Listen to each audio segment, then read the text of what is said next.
district is now a free man. Confirming the incident, Jemima Mwangi, an officer from the City Inspectorate, told KTN that the uniformed officer with his colleague were on their usual patrol along Haile Selassie Avenue when they impounded a bus plying route 110 to Kitengela, carrying passengers along a closed lane.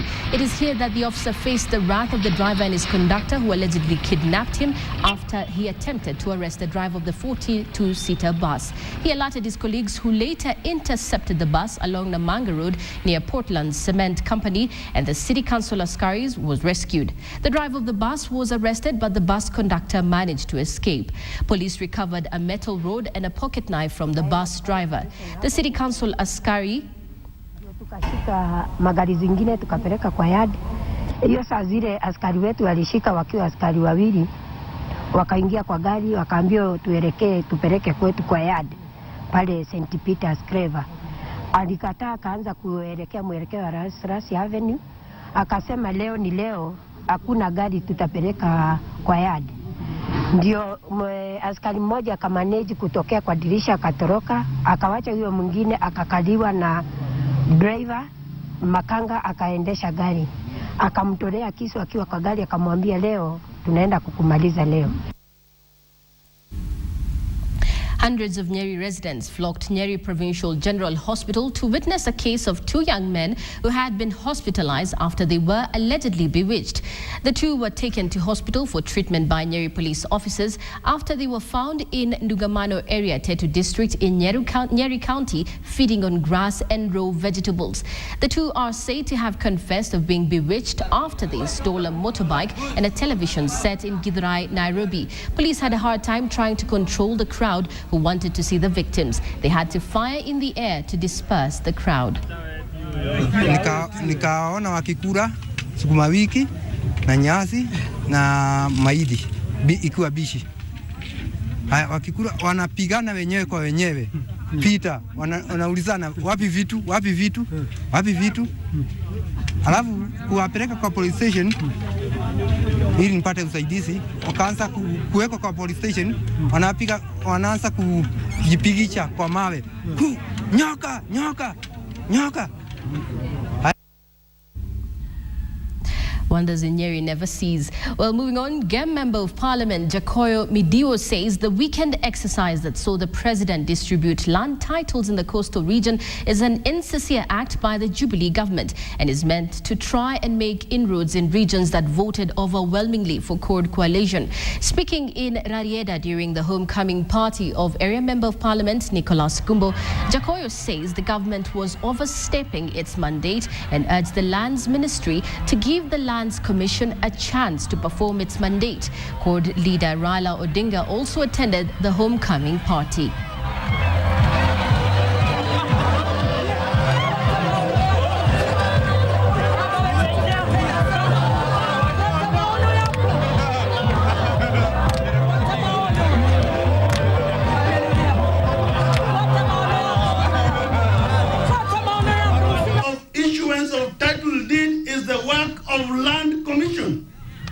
Cannot be Uhuru's work.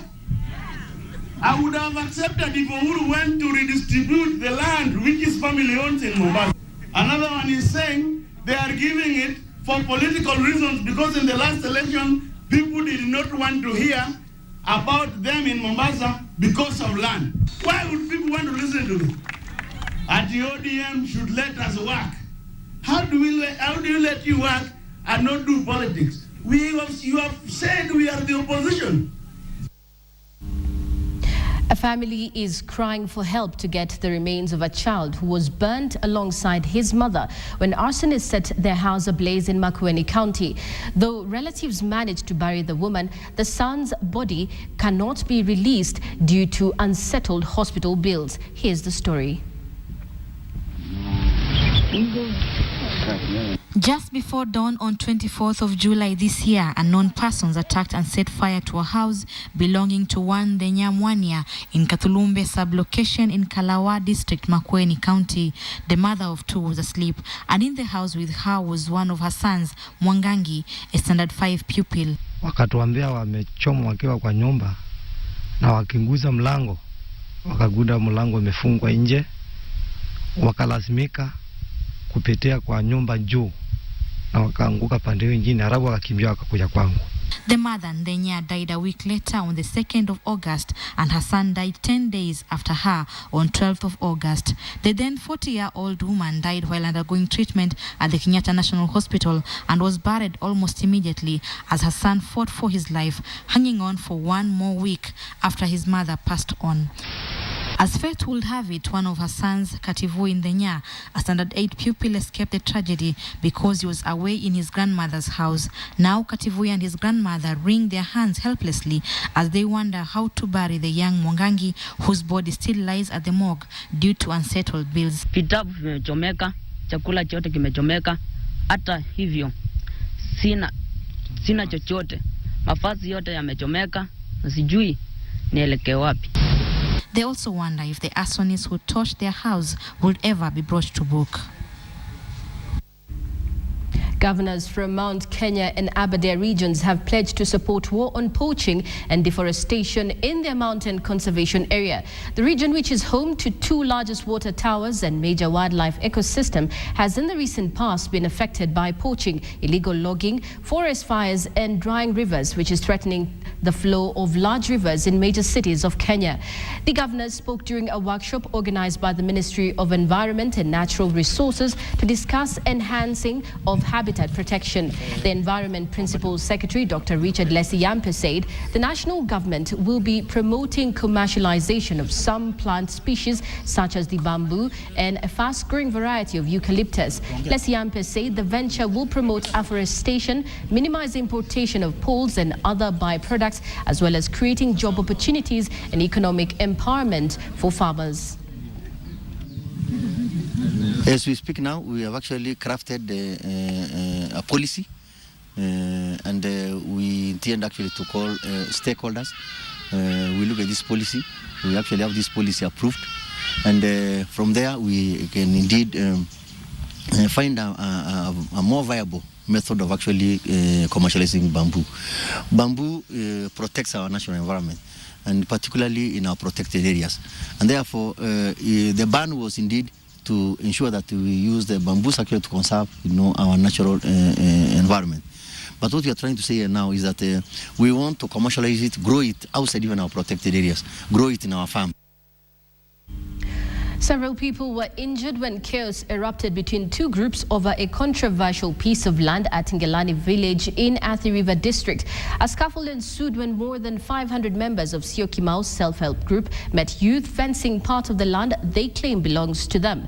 The youth were fencing the land as administration police from Athi River stood guard. But Syokimau's self-help group members arrived and the 2 groups faced off against each other. The Syokimau's self-help group members destroyed the fencing to the charging of rival group. They began pelting each other with stones in the presence of the AP officers, and several people, mostly elderly women, sustained injuries. According to the self-help group chairman Samuel Wambua, the 300-acre piece of land belongs to them and they have occupied it for more than 6 years. But the other group, comprising of Ngelani youth, maintain they inherited the land from their parents, who in turn had inherited from their grandfathers.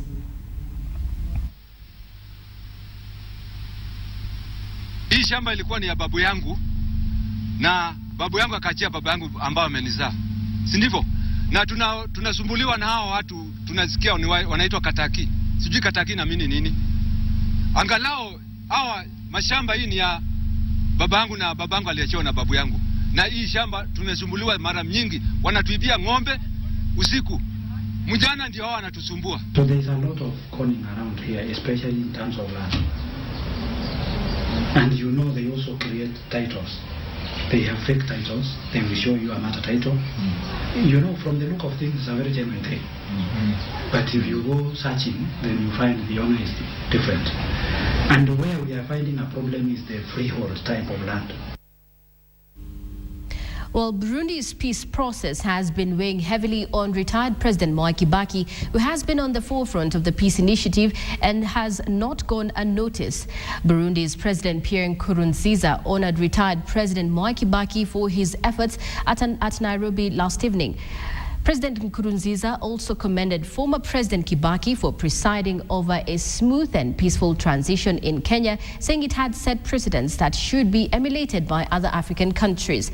The retired president assured the president of Burundi and other regional leaders that he is ready to support peace initiatives, in emphasizing that no meaningful development could be realized in the absence of peace.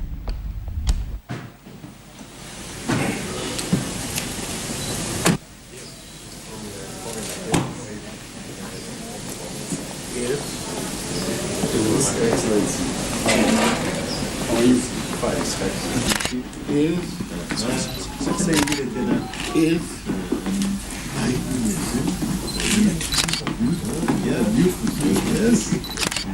Wonderful. Yeah. Thank you. That's wonderful.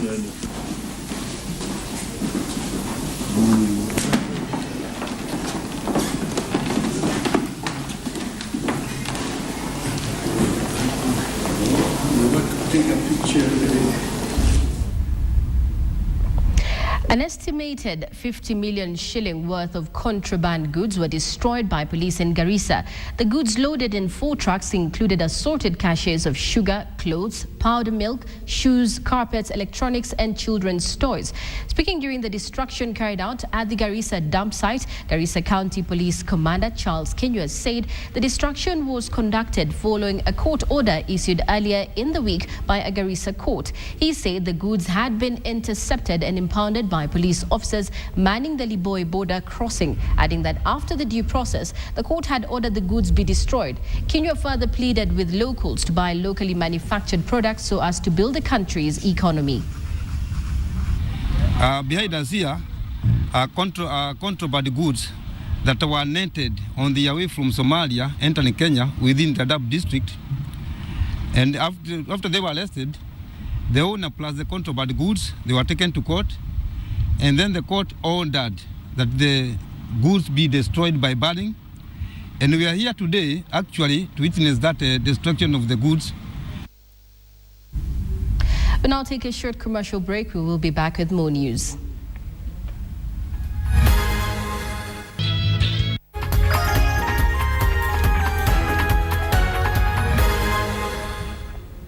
Welcome back. You're watching KTN Live at 1. Former South African President Nelson Mandela is still in hospital. That's according to the South African presidency, which denies earlier reports that Mandela had returned home to Johannesburg. Mandela was hospitalized for a lung infection on June 8th, and the spokesman says Mandela remains in critical but stable condition. International media outlets reported earlier that the ailing icon had been discharged from hospital. The 95-year-old was admitted with a recurring lung infection on June 8th. Mandela was elected South Africa's first black president in 1994 and retired 5 years later after one term in office. His prolonged hospital stay has caused concern both in South Africa and around the world. President Jacob Zuma has urged the country to pray for Madiba, as he is popularly referred to in South Africa, and keep him in their thoughts. ANC! ANC! ANC! ANC! Amanta! Amanta! A wildlife park in New Zealand puts people visiting the park in cages, giving them a very up-close and personal encounter with hungry lions. While the experience has been around for a while, it's now getting international attention. News sites around the world, including the US, the UK and India, picked up the story after a tourist posted photos of the encounter on Facebook. Feeding time at Arana Park. Before entering the lion's domain, we're given a quick technical briefing. One end of a line is very, very sharp. So whatever goes through the wire then belongs to them. Then we're off in a mobile feeding enclosure, separated from these guys by about 10 millimetres of steel. This is Khan. He's our biggest cat out there. You're looking around the 250 kilo mark. Being this close to the king of the big cats is nothing new to Cantabrians, but thanks to social media, it sparked interest from around the world, curious at the park's caged human approach. We're just blown away that we've been doing it since 1999 and all of a sudden there's a huge interest in it, which is great. Canterbury tourism is clawing its way back post-quake. International exposure like this is well received. I just think it's fantastic that there's this product that's been going on forever and it's suddenly getting all this coverage, and it's such an amazing experience. And it has been going on forever. In fact, when the park opened in 1976, it was quite literally a drive-through. Now you get even closer. In an open range zoo, one of our challenges is that we know people want to see animals in big open spaces but not want to peer at specks in the distance. I got dribbled on. She got dribbled. A souvenir that few wildlife parks, if any, can offer. Mike Thorpe, One News. Well, the Internet Cat Video Festival has just named the top feline web videos, and even the Golden Kitty Award didn't put a smile on the winner's face. Here's CNN's reports. Welcome to the Cat Oscars. Actually, this is Oscar, the blind kitten battling a blow dryer. And this is a cat licking a vacuum cleaner, cleaning up at the International Internet Cat Video Festival, where 28 seconds of a fat cat in a pot can qualify as a blockbuster. Some 10,000 people showed up at the Minnesota State Fair grandstand to check out the Cat Video Fest, organized by a prestigious museum, the Walker Arts Center. The festival got off the ground last year. Like any self-respecting festival, this one had categories. There was comedy, drama, little cat challenges big dog, foreign, animated, musical. And what's a video festival without stars? Celebra cats like Grumpy Cat, renowned for her perpetual frown, and Lil Bub, renowned for her ever-present tongue.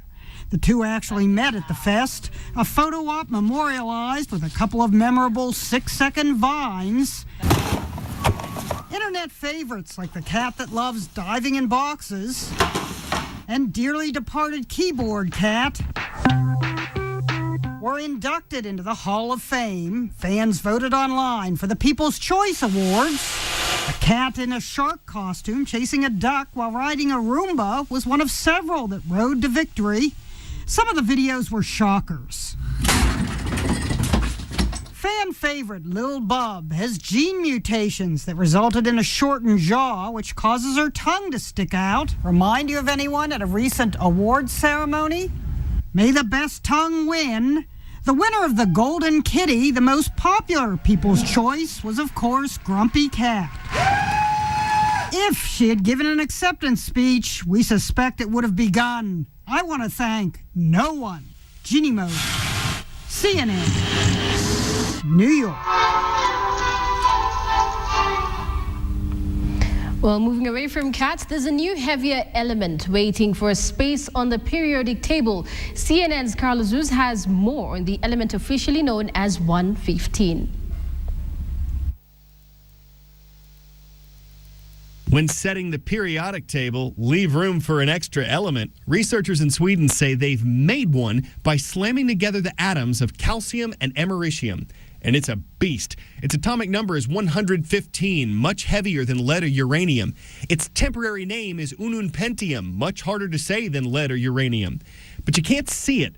Right after the atoms collided, the element disappeared in a flash of radiation. You can't find it. It doesn't exist in nature. Swedish scientists can't say they invented it. Russian researchers first made this element in 2004. And you can't really do anything with it. They say it's just not practical. Some folks might be elementally confused about why we should care at all. Well, researchers say it did confirm that the 2004 study created a new element, even for just a moment. Scientists hope that one day experiments like these could lead to the lasting creation of a new usable element. And if ununpentium is approved by a committee combining members of the International Union of Pure and Applied Chemistry and the International Union of Pure and Applied Physics, say that 3 times fast, it could change the periodic table as we know it. Like everything on that chart, it's elementary. Carl Azus, CNN, Atlanta. Well, thank you for watching today's edition of KTN Live at 1. My name is Najima Ismail. Enjoy the rest of your viewing.